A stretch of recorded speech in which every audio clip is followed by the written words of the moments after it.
Yeah, so don't feel bad if your woman makes more money than you. I'm in a position to where I make more money than my wife, but my wife has a job that she loves, and I would never tell her to leave that job. For one, she's an interior designer, and women love design. They love walking in another woman's house and telling them how to design shit. What window treatment. That's where I was getting the Benjamin Moore paint from that I was using in my skits. She want Benjamin Moore paint, fine paints of Europe, Hunter Douglas. So yeah, when a woman has something she loves doing, yeah, they you know, because women are all about that. They just want to tell you how to fuck. She gets to tell people what to do. She does it in here. I was like, you might as well make money doing it. They need to put this here and maybe move the couch over there. And we should get some window treatments. Hunter Douglas has a great display. Come in with the little samples of the paint colors and shit. And yeah, and then she deals with, you know, women love it. I didn't even know women. If you would have told me somebody got paid for doing that, for telling another woman how to decorate her house, I'd be like, you fucking lying. That's some real shit. But yeah, it's some real shit. Women love it. A woman will allow another woman to come in her house and tell her how to decorate it. So yeah, that's the thing. And she fucking loves it.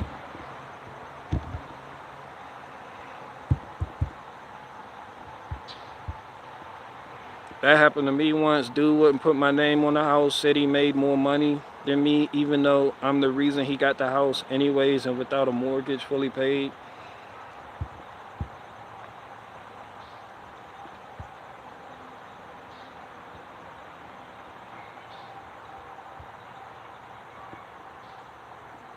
Yeah, most managerial positions are filled by women.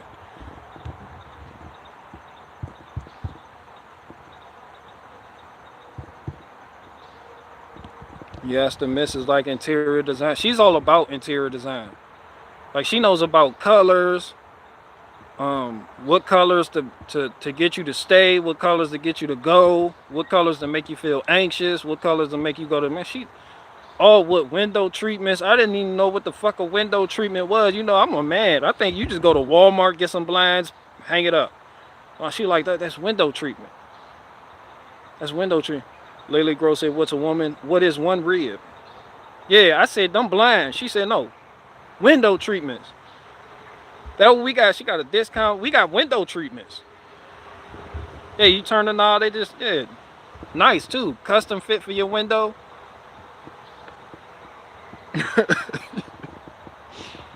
Yeah, all that shit. Custom fit for your window. Everything. Yeah, she's yeah.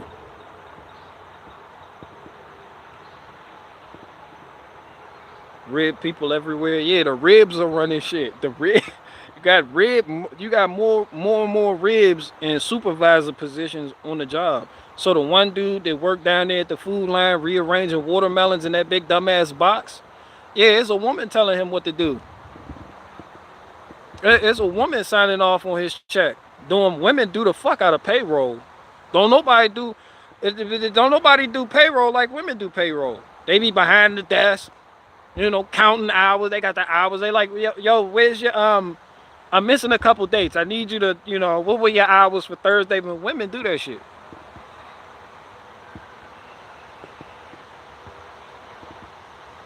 It's like men want to just get out in the field. That's why in a way I understand it, because business mindedly speaking, I'm a worker at heart. If I had like an office situation set up, my wife would be answering the phones because I don't like saying hi to people. I'm really not a night. When you hear me on the phone, I don't sound nice. You have to meet me in person. That way you can see my spirit, my aura. I'm a good dude. And you know I'm a good dude when I show up. But that first impression on the phone, it's just something about being on the phone. I'm really not a phone guy. You know how people, hey, how's it going? I don't give good customer service. I really don't. You could chalk that up to a stereotype, But people have concern. Anytime somebody has a grievance, I put my wife on the phone. Well, sure, how can we assist you? You know, I'm just like, yo, cut the fucking thing on. You didn't even try. Hold the power button for 3 seconds, right? Yo, you're not even trying. Yo, I know 5-year-olds that can figure this shit out. What the fuck do you mean it broke? What? You know, I hop on with an accusatory tone and everything. Like, you sure? But if I were to hire people, she would be over them, even though they would be men. And most likely she would be doing her payroll. So you see, I get it. So you see, on one end, I understand it coming from a man's perspective, but then I'm looking at the situation that we have going on today, and I'm against it, but I'm with it. Like any man out there that would start a business and put his wife under the workers that he employs, you get the picture. Nah, she gonna be over them. And if that's the ideal situation. You start a business so you can employ your kids and your wife. Your wife is gonna work there. That's why you go to a lot of these mom and pop shops, women running shit because their husbands brought the money home for them to run shit. They hire some guys to move equipment in and out. And then the guys go and say, oh, I work for a woman. A woman is my supervisor. You see what I'm saying? But what you don't see is that husband worked hard to provide for his kids. His kids work there. His wife doing payroll. You got to answer to her. Like when you running 15 minutes late, you got to call ahead. She going to be the one on the phone. Like, hurry up and get here then. You know, she the one that gonna hop on the phone and contact you when you there or when you leave and tell you, hey, child support hit us up and they gonna garnish X amount of dollars from your check. We just letting you know. She the one that's gonna work out your direct deposit information when you get hired. So y'all see what I'm saying? Meanwhile, I done bought the business. That's my establishment. It carries my name, but so does my wife. Like when you see her, you see me. So she may be your supervisor, but I'm still over you. So I understand it when it comes to that. But for certain companies, like these Fortune 5, these other companies where it's like the women have no cap, it seems like they were handpicked for this role. There's no one over them. They just, and it's like, how? It's like, who gave you the game?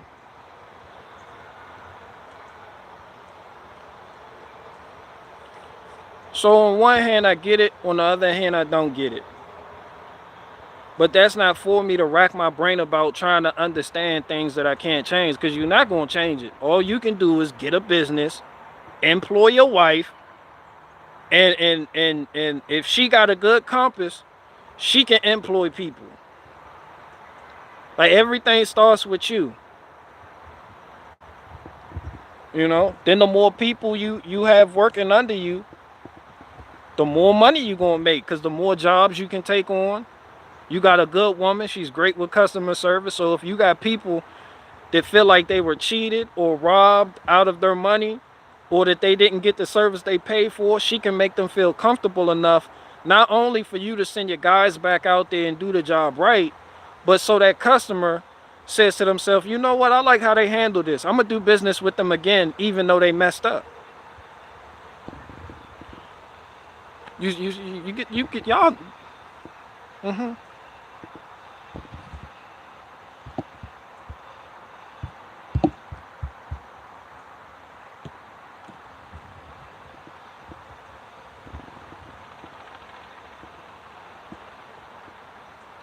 Make men better teachers, need more of them. Meanwhile, your kids is at school being raised by the government. That's not always true neither. That's because y'all don't have a sense of family or community. Your kid can be down at Jessica, she homeschools. If you was out there with her, you can give her some money. You can send some money her way. Like, yo, you know, you got this curriculum going on for your kid. You know, I send my kid there too. That way she makes an income, and you employ your you and your wife building an empire for your child to come home to when they're out of school. That's homeschool. You don't have to homeschool your kids for your kids to be homeschooled. They can go up the street to Miss Ricky house. Just because you and the wife work don't mean the kids will be at a government school. That's fucking retarded. You can support somebody else. Somebody else may want to do that. Oh, we gonna do this. Or we gonna teach our own. Your block may decide we gonna teach our own. You gonna have one per. You gonna have a grandma. That's why I said we gonna have grannies in my zombie apocalypse group. This will be their role. To teach the kids, watch the kids, babysit. Good people you know and trust. Boom. I know Jessica, she ain't gonna be on no bullshit. Here you go. You know, meanwhile, we're over here building something for you to run when you graduate. Something that you can evolve as a man into. Because when I go, this gonna be for you. But in today's society, it takes two. It takes two. Y'all been watching these YouTubers and people make all these ridiculous amounts of money by being online, and y'all think that shit reality. Is not. This shit hard out here. Sometimes it's gonna take you and your woman working to make a way for yourself. A threefold cord is not easily broken. And you got two of y'all. That way, when a lot of y'all was getting laid off during coronavirus, you had a woman. She wasn't making much, but boom, she was there to lessen that blow. That blow didn't hit you as hard as it did somebody who was puffed up on the pride of, oh, I do everything for here, this mine, and then they got laid off, and now they woman looking at them like, what the fuck we gonna do now? You see what I'm saying? You gotta think long term. In today's society, unless you make 17 million a year dancing for TikTok, or unless you develop an online subscriber base that's gonna pay you the way shit looking now, yeah, your wife gonna have to work. Unless you got some type of skill set, unless you got unless you're doing something really important, they're like, yeah, your wife gonna have to work. If you just somebody random and you making $25 an hour on your job and you want to have a family, it's gonna be hard. It's gonna be hard. I don't know, looking back at it, you like, how the fuck do people live on $25 an hour? Yeah, and then the people with nobody, they like, that's good money. No, it's not. Now when you have kids, now when you want kids expensive as fuck. Women are expensive as fuck. Women like to buy groceries. You may be in a position where you don't have land, where you don't have a backyard that looks like this, that you could just get garden plots in. Where you need to be flexible or you're gonna die and she gonna fucking leave you. You can hold on to that. Oh, you don't have to work because you making $25 an hour, but $25 an hour ain't shit. Half the people that say that shit ain't even making that. They sitting somewhere making $12 an hour. Talking about, I'm gonna take care of you. You ain't gonna do shit. You're gonna lose her because then you're gonna have to work 3 jobs. And the number one trait a woman finds attractive in a man is availability. So while you out there busting your balls trying to make a way, you're never home for your fucking kids anyway. You don't even see them.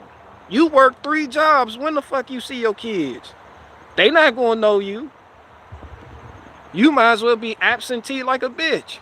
You like, I was absent as fuck. They're like, where were you? Like, I was working for you. They not gonna give a fuck. Nah, what you do is, no, she can work. Because we got a dream and we got goals. She can work. Send your kids to Jessica She house. She put them on the same curriculum she got her kids on because she homeschooled. And this could be her way of making money, making an income. And you support her that way of doing what she loves doing, teaching kids. And then that way you have somebody you trust that you designated together as a couple, like, yo, this is who we trust our kids with. They don't have to be in a government school because you work, your wife work. No, and some of y'all mamas ain't doing shit with their life. They done raised you, they all done, they hate their husband, they sit at home bored, crocheting shit. We're like, hey mom, I've been thinking. Yeah, talk to them. Say, I'm thinking of a homeschool, pulling my kids out of school. Is that something you wanna? But y'all don't know because y'all don't ask. You just want to take the easy way out. Pay somebody for the services. They'll be more inclined to do something for you when you're not just trying to get a free ride. And it's not hard neither.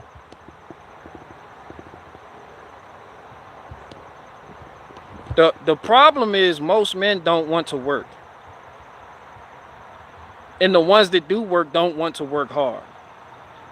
There are some men that have been given things and they have acquired things in life because their fathers have acquired things in life and passed it down, whether it be businesses, equipment, land. Then there are other men who look at those men and feel like life isn't fair, so what's the fucking point? They go and work down at the Kroger rearranging watermelons for a supervisor named Susie Q. Then they hop online and complain. Everything's fucking unfair. You gonna have to do like that guy that you hate grandfather did and make a way for your family. That guy that you see out there that has things that you want, he may have gotten it from his father. And his father may have gotten it from his father, but that's because the amount of work that his grandfather put in. His grandfather didn't reap the benefits of what he was working towards. His son did. A lot of people now, they want something instant. They want instant gratification. They feel like they should work right now real hard and they should have everything come to them right now. Nah, sometimes you may be working for the next generation. You may not even see the wealth accumulate. It may be something you get the ball rolling on, and then your kids pick up later. You may die before you see your dream come to fruition. They gonna see it. You're not gonna see it. You're not gonna see the promised land. And that's a hard, a lot of people can't fathom that. A lot of people don't want it like that. They like, shit, I'm not gonna do nothing then. If they can't have it, they don't want nobody to have it. They like, I'm gonna just be an ain't shit nigga. I'm gonna drive her Nissan Altima. I'm gonna drop her off at work, and then I'm gonna pick her up late. Yeah, go get something started. Y'all see what the fuck I'm doing out here right now? I may not see 100 acres in my lifetime, but my kids. You see what I'm saying? I acquire equipment so my kids. I may fumble the ball on all this shit, and this shit goes south. But as long as I keep it in the work ethic, I can transfer that to my kids. My kids will reap the benefits of what I have started, even if this shit doesn't make me anything. I may not be big wood, but my kids. I just started it. It was just my idea. I don't know if I'm going to see it or not, but I got a goal. I'm going to work towards it. And sometimes people scared to do that because they're like, what if my kids fumble the ball all the fucking time? You put something good in their lap, they fucking fumble it. That's life. As long as you can die peacefully knowing you gave them the chance. I held up my end of the deal. The scriptures teach, train a child up in the way that they should go. That when they get older, they won't stray from those ways. But if they stray, that ain't on you. You did your part. So yeah, or somebody in my kids, my nephews, my nieces. You got a lot of people, they do things for the day because they want something today. That's something that you're working for that you think you should get today may not come till 100 years from now. People don't want their story to be told that the ending, they died a broke bitch. Oh darn, I'ma smack you. Did that Hail Hitler right there. They see me doing the hell, Scheißenhall. Scheißenhall. Yeah, you got a lot of people that are in love with themselves. That's what I see when I look online. When I go through Instagram and I see people, and I see the type of things that people post on YouTube, the type of things that people talk about, people real prideful and boastful. But rarely is there's few people thinking like 100 years from now. I may start something so fucking small and minuscule on a scale, like y'all see my wood yard, but 100 years from now, this shit may be an effective force in heating homes for half the fucking country. Like 100 years from now.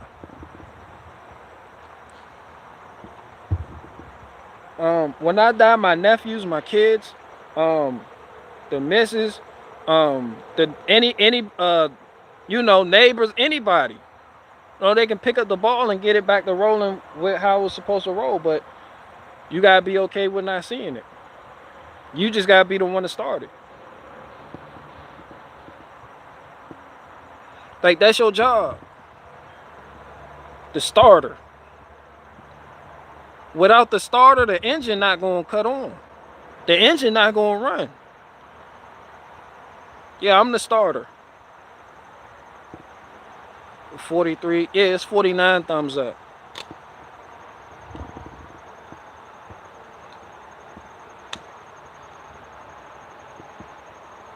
It's 49 thumbs up. 100 years from now, all the trees will be gone because of BG. No, you can easily say all the trees will be gone because people want homes. Get the picture. You want a home. Did you or did you not buy a home? Do you have a home? You know how many trees had to die for you to live in a house? Just so you can have heat in the winter and AC in the summer? But I'm killing trees? Nah, every nigga out here, every tree hugging bitch out here, Greta Thunberg included, is the #1 reason trees dies. Yeah, y'all heard of the emerald ash borer? That shit treacherous with trees. But not nearly as treacherous as a nigga getting in real estate. Yeah. Yeah. Yeah, emerald ash borer ain't got nothing on the nigga that want to get into real estate. An emerald ash borer ain't got nothing on the nigga that want to buy a house. A brick house. A brick house still, you know what a framer, you know what studs are? The brick, that's just on the outside. You don't go in nobody's house and see brick walls. Nah, it's drywall. It's studs. Them stud, that's wood. The frame of the house is wood. The front of it, that's brick. It may not have siding because siding is cheap. It got brick. That's the outer shell. But inside, what's holding up that house and them floors? Wood from trees. Hardwood. They don't want furniture neither. No dresser drawers, no nightstand tables, coffee tables, no hutches, dining room tables. What does your family eat on? Do you eat on the floor like a Japanese person? 9 times out of 10, your table is made out of wood. 9 times out of 10, you have a hutch. You have a china cabinet. Them niggas kill trees. Me, I'm heating people homes. That's all I'm doing. Okay, I see you. Okay, he's parasailing. Just so y'all see it, right? Just so y'all don't think I'm tripping. Do you see the spider? You see it, right? It won't focus on it, but you see it. See? Y'all think I'm tripping when I say they parasail.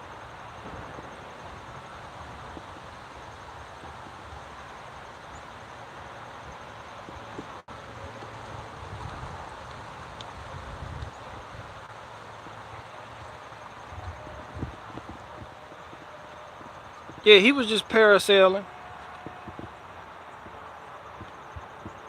And I'm just out here. I'm not standing under no tree. Like he parasailed over here.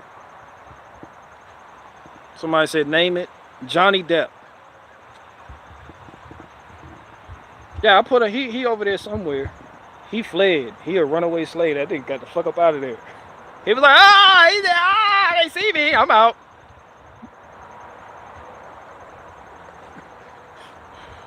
He got the fuck up out of there so smooth.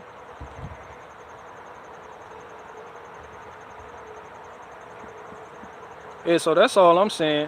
What I'm doing, oh, there he is. Yeah, what I'm doing is helping people through the winter. What I'm doing is providing fuel for people smokers to make good cookouts possible so they can build memories.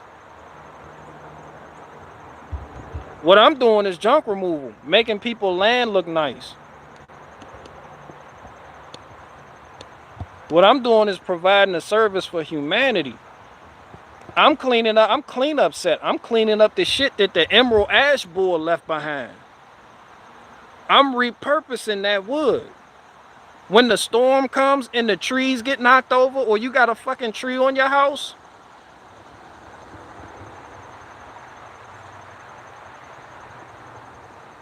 I'm an alchemist. So I make this. And you can use it to heat your fucking home. Yeah, nothing goes to waste. And them branches, wood chip it. Make good garden beds, little beds for the chickens and shit. Yeah, all that good shit. They sell it by the truckload. So I'm not killing nothing. Michael Ryan, I'm just playing. Yeah, I know you just playing, but there's some people that believe I really kill trees. I love trees. If I was the one taking the trees down, I'd be the one planting the tree for every tree I take down. Preferably a red oak. Yeah, what's up, little leg day in the building? Little leg day, aka little leg day. AKA take that wash rag and wash your legs today.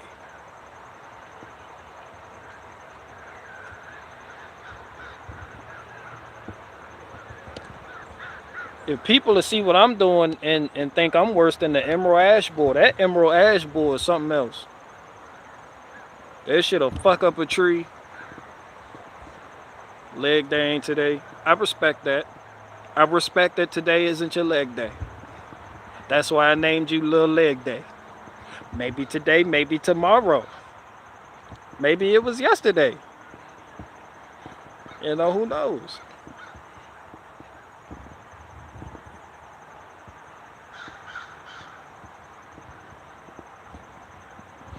But anyway, getting back to the point, I'm the starter.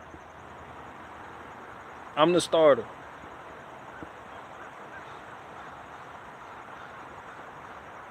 I'm the starter. I'm the dude that shows up when your wife been complaining about all that wood that's in the backyard from what the tree service people took down last year.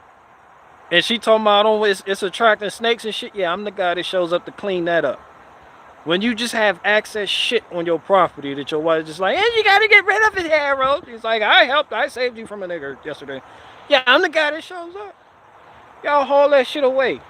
I'm waste management. I repurpose this shit waste. This is waste. I picked this up. I didn't cut this tree down. The homeowners didn't want this shit on the property. This junk, this trash, waste. It looked pretty, but the emerald ash borer, this shit had carpenter ants. Some of it's infested. When I split it, the infestation leaves. I let it dry out. You cure it. I cure it on the property. So it's able to be reused as something else.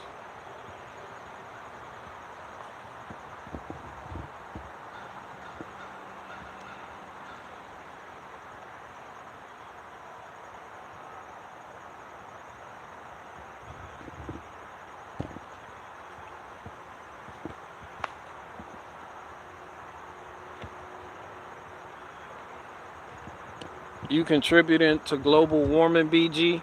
You have to. You have to. Man been building fire since man.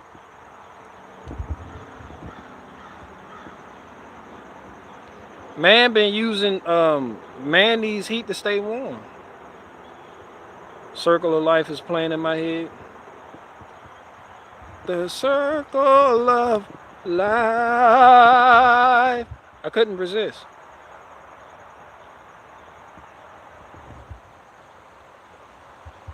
Ah, Kanaya, la la bisi baba, yeah, yeah. No one know what the fuck he said.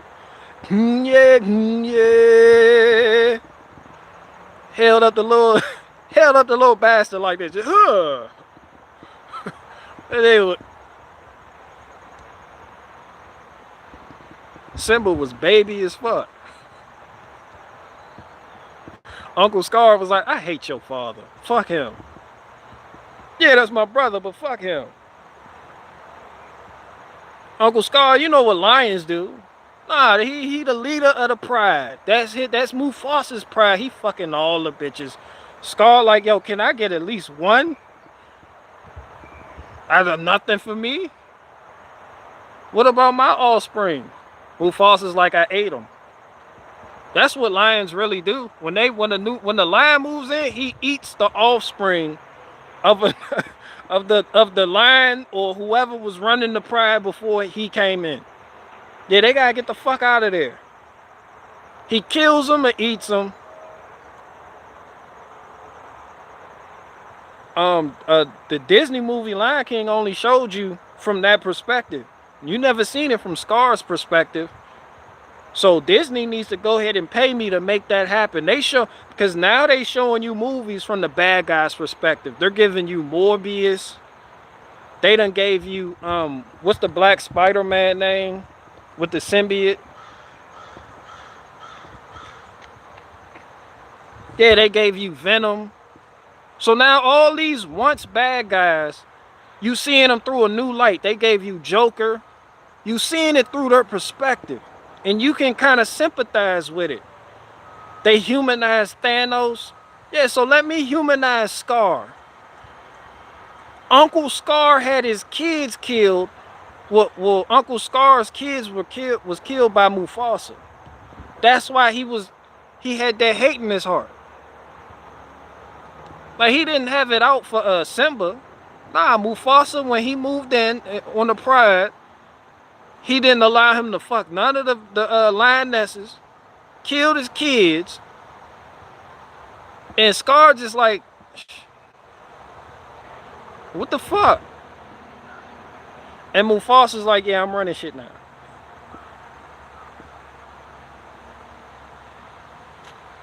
Yeah, basically. In lion law, Scar had every right to kill Simba. Once Mufasa died and Scar became the leader of the pride, a lion will kill the offspring of the previous leader. That's the circle of life. Disney didn't get y'all that though, but you can Google that shit. Lions don't play that shit. They not gonna move in on the pride, take down the alpha male, and then leave the alpha males, the old alpha males' kids alive. Nah, they gotta die. Don't give a fuck how young they are. They could be babies. No, they gotta die. Yeah, Scar was all about diversity. He accepted the hyenas and everything. Scar was the fucking hero. I could spin it and make Scar was the fucking hero. You didn't see the story through Scar's eyes. You saw it through Simba. Simba gonna ride with his father. They humanized it. But that human element lions just don't have. That love and affection, that shit not there. Scar didn't even attempt to kill Simba when he came back. He just wanted to talk to him and try to tell him to leave. Leave Pride Rock. That's what he wanted. When Mufasa died and Scar showed up and was there talking to Simba, the little baby lion, he was like, leave. That's mercy. If you go out in the wild, a lion, any lion would have killed Simba right then and there. Cause your alpha, your dad is dead. I killed the alpha. Now I have to kill you. The alpha's children can't be allowed to stay alive. That's law. So when Scar told Simba, just leave Pride Rock and never return, that was so much fucking mercy. That was mercy like shit. And then Scar's supposed to go back to Pride Rock and fuck Mufasa's wife and get her pregnant and have his own kids. That's how it goes. Somebody said it sound like the hood. Nah, that Pride Rock shit. That the circle of life. Yeah, we need a do-over. I need to write that though. I can see Disney just doing no justice to this new way of looking at things with the Lion King. BG is furthest from controlled. Wow, define controlled. What does that mean? Is it like you control a gorilla cart? Can one truly control their own emotions? When one gets mad, is it not because the ice cream machine at McDonald's broke? These are the things that I often think about, you know.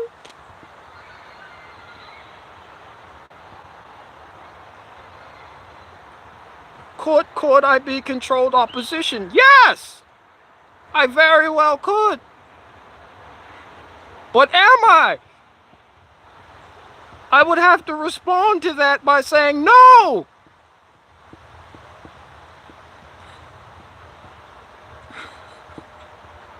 Who the fuck in here talking about controlled opposition? Who the fuck is control? And what the fuck does that mean?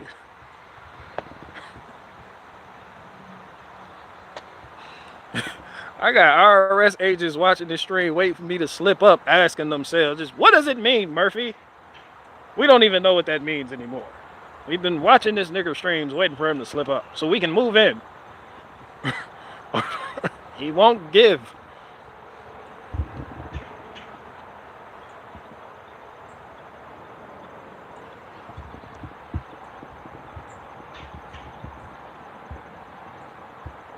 A baby might survive if the conception is short to the death of old alpha and the female has ability to mimic heat cycle. Well, I'm gonna need Mufasa's wife should have been on it. Uncle Scar should have been put a couple babies in Mufasa's wife. That's the first thing you supposed to do when the old alpha die. Yeah, you supposed to get it in. You supposed to get her pregnant. You supposed to get her pregnant. Cause that's also law. You don't turn on your man. That's why they say when you marry a woman, she can't testify against you in the court of law. And when you get the old alpha male's wife pregnant, she can't turn on you for him. I mean, he's dead as a bitch, but say he miraculously come back. You're her man now. Shit, y'all got children together now. It's not what it was, it's what it is. And lions understand that. What the fuck kind of science knowledge with that? Well, we're dealing with lions, so, you know, they don't believe in science, lion logic. They just are lions. They do what they do, and, you know. What do you mean by knowledge?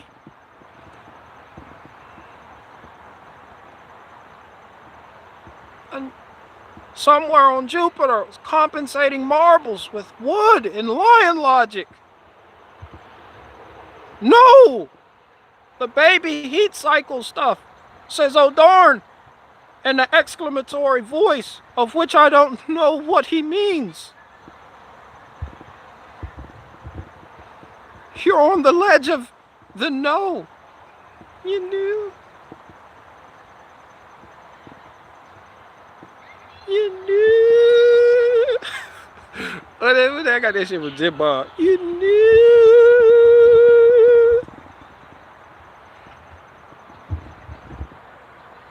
I contacted Barricade Garage and told him to stay away from my daughter. Stay away. You're not the boss of me, Daddy. Daddy, I hate you, Daddy. I hate you, Daddy. You don't mean that, Michaela. You're my precious daughter. I want what's best for you. I don't. I don't. All right, let me start. I suck at the Jordan Peterson impression, but you know.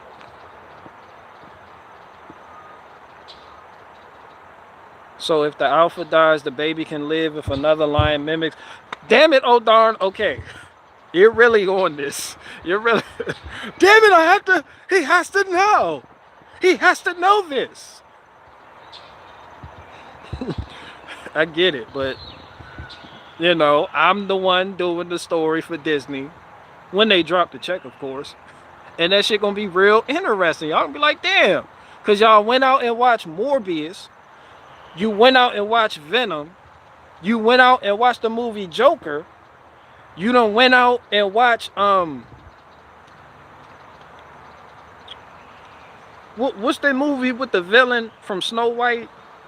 Princess Aurora. Antebellum.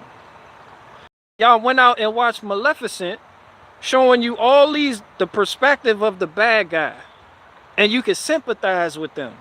Now I'm going to give you Uncle Scar, the big homie.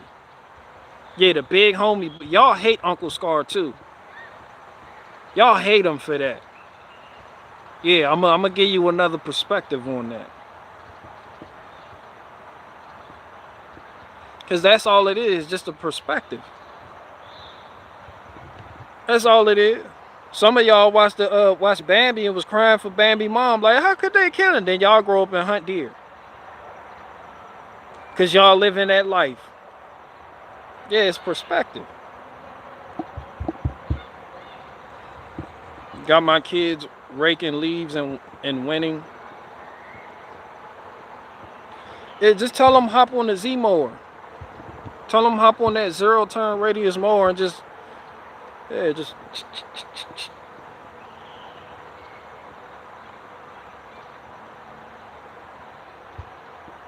Uncle Scar wasn't the big homie. That's why Mufasa was alpha. Scar was cerebral. Mufasa wasn't alpha. If Mufasa was alpha, he would have killed Scar. You don't leave no nigga like that around your kids. And don't nobody know your underlying law. You don't leave nobody like that around your fucking kids. Nah, Mufasa was a false alpha. And I'm going to expose that in this movie that I will write for Disney when they pay me $20 million.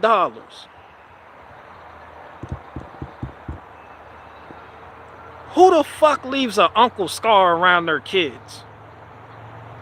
You can look at that nigga's eye sockets and tell he wasn't right. But you left him in the pride? No alpha, no. And you didn't, no. See, Mufasa's, the reason I call Mufasa a false alpha male is because physically Mufasa was stronger than Uncle Scar. We know this because they fought. And Mufasa dominated Scar. However, every good leader has the ability to scheme. So in the grand scheme of things, Uncle Scar was actually a stronger leader than Mufasa. Because he could scheme. He used his knowledge to get his status, and it worked. It worked. He was even trying to make a way and make peace between the hyenas over there and the lions over here so we can come together and get this money. Get these gazelles. That way no lion had to worry when they strayed from the pride and wandered into a pack of hyenas. There was a truce. Mufasa wasn't trying to do that. Mufasa told his son, you see that? Don't go over there. Mufasa told his son Simba.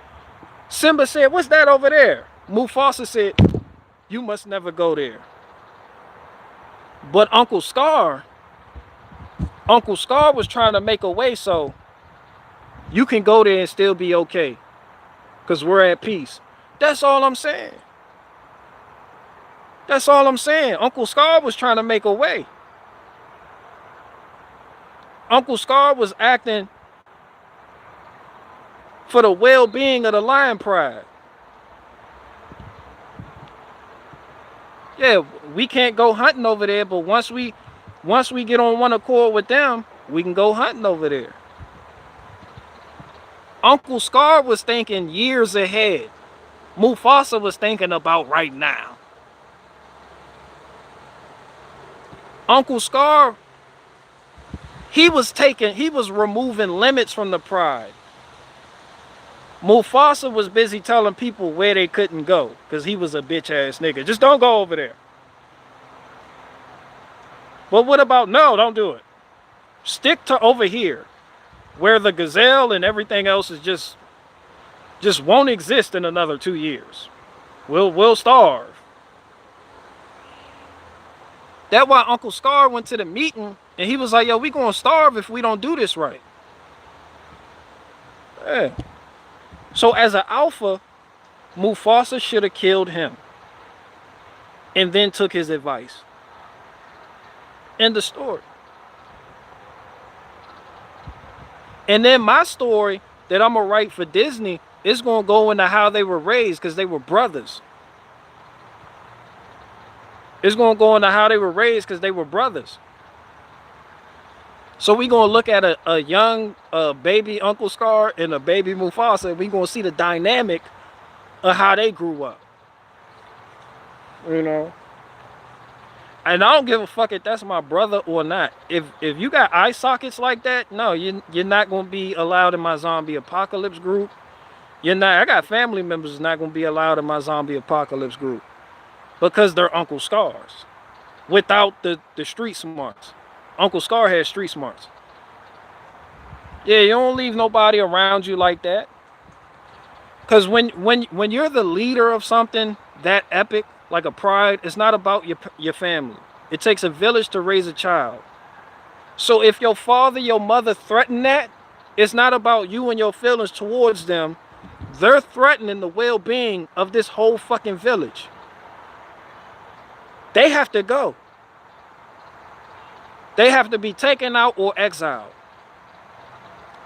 Because their actions can cause the downfall of this entire village. Their actions can cause that pride over there to stop doing business with us. Their actions can cause us over here not to be able to go over there. They're supposed to be exiled. Because it's not about you and it's not about them. It's about the pride. It's about the community. Yeah, it's not personal. People that take shit personal, they don't make good leaders. Mufasa took shit personal. That's all I'm saying. Yeah, people, because they're emotional. That's why I'm working on becoming unoffendable right now. Because when those emotions control you, you lose your resolve towards the final outcome of the goal you're trying to achieve. All because you taking shit personal. That shit not personal.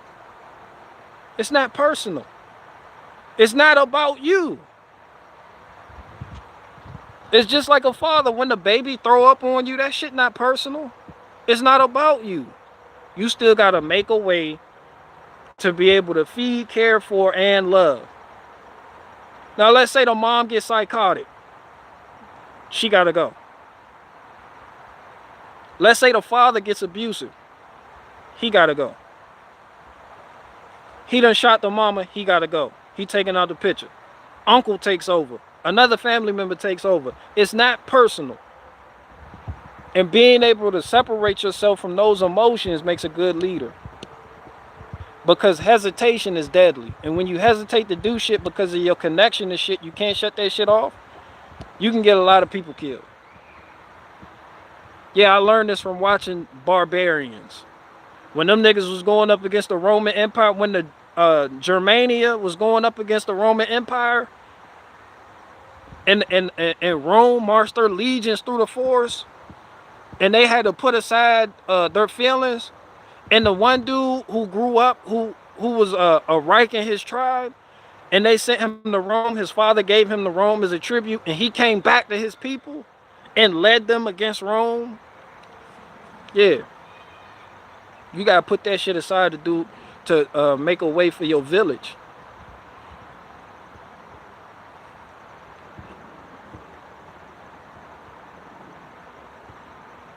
That never happened, BG. Are you talking about Uncle Scar? Are you talking about the emotion part? Or are you talking about Rome? Because Rome was crushing shit. Rome had Europe shook.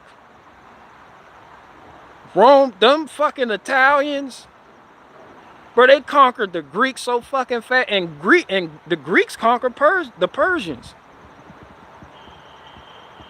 Greece was running shit. Rome came in, snatched all that shit, even took their gods. Yeah, Venus, Jupiter, Pluto, all of those are gods. They're Roman gods. And the concepts they got from the Greeks. Instead of Zeus, he became Jupiter. Jupiter was the big homie god in their little pantheon or whatever. They got that style from the Greeks. January, Janus, the god with two heads, one looking into the future, one looking into the past. That's why January is the first month. January was the name of the Roman god. Rome conquered shit. Rome put the fear of God literally in all the pagan isles. When Rome showed the fuck up, people, yeah. Rome had the barbarians shook. The Roman soldiers were trained to go. They were crushing shit. And you can't deny that. If they weren't, then why the fuck is all of our months after Rome? They spoke Latin. Everything, we got traces of that shit in the language. Rome was the empire of empires. And people think they failed. Man, they infiltrated the Roman Catholic Church. Rome was going hard. I don't give a fuck. You may not like it. I don't give a fuck what nobody think about it. It is what it is. Take your emotions out of it. Them niggas went hard. They conquered all of Europe. Germany, the Germanic tribe, they weren't even the Germanic tribes. They were just tribes. They didn't even like each other. They had to come together to try to fight Rome. Because Rome was putting that pressure on them. And then I got to thinking, I was like, this how people make countries. Because you got to be united to fight a force like that. So you got to link together. And they gave themselves a king. They put a king over them. So they can have somebody represent them. Because when you're dealing with an empire like that, there's no such thing as we just want to be left alone. Ain't no such thing as we want to be left alone. Nah, you and your neighbors need to pop. If it's a village 10, 15 miles out, you got to go over there and how many warriors y'all got? Because they want our sons as tribute. And we don't. Yeah. They want 20 heads of cattle. They want grain, and they want women for sex slaves. We not rocking with this shit. We standing up. Go get them. Go check on that tribe across the river. See how many men they got. Yeah, we gonna get shit cracking. I mean, of course, this is all in the movies, though, So, however, I don't know what the fuck I'm talking about, but this shit, when you think about it that way, you can see how people link up and just band together and become, all right, they call us barbarians. They say that our language, just hearing it makes them sick. That's how Rome, they felt they looked down on everybody. They was like, we don't respect your tongue. So we gonna show them what we about. And everybody that stood up against the empire folded like lawn chairs. And then you think how Rome got that much power. And then you think, damn, how did they let it go? Look into the Jayhawkers and the Tigers, evil town raiding in Missouri and Kansas back in the day. Rome was crushing shit. I like Rome. When Rome rolled through your town, they had that eagle on that staff. And they made the leader of your village or your town kiss the eagle. Yeah, you see this eagle? Kiss the eagle. That nigga on his horse with that gold-plated armor on, watching you.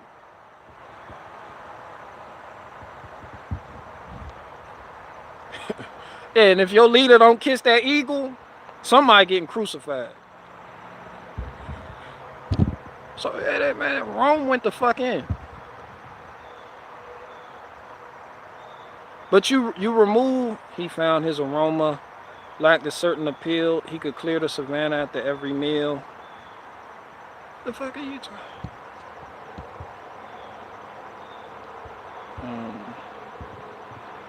Okay, so list of. What if I patiently made out with the eagle?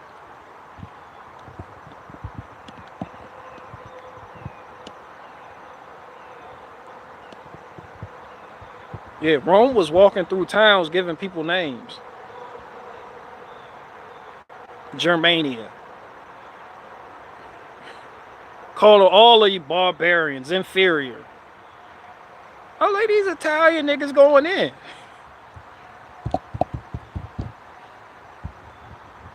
I'm going to make a movie of sympathizing Goliath. That's what they're doing now. That's the thing. They did it with Morbius. They did it with all the bad guys. All of them. They did it with the Sandman. They did it with they're doing it with Monsters. Monsters Inc. They doing it in kids movie. Nobody sympathize with a fucking monster. Monsters Inc. Now you feel bad for Scully. You know, he gotta meet his quota of screams. They doing it. So hey, nah, Uncle Scar needs his story told. And I'm gonna be the one to write it. Somebody gonna steal this idea and pitch it to this. I already know it. But I'm, like I said, I'm the starter. I don't have to be the one to make it. I sparked it.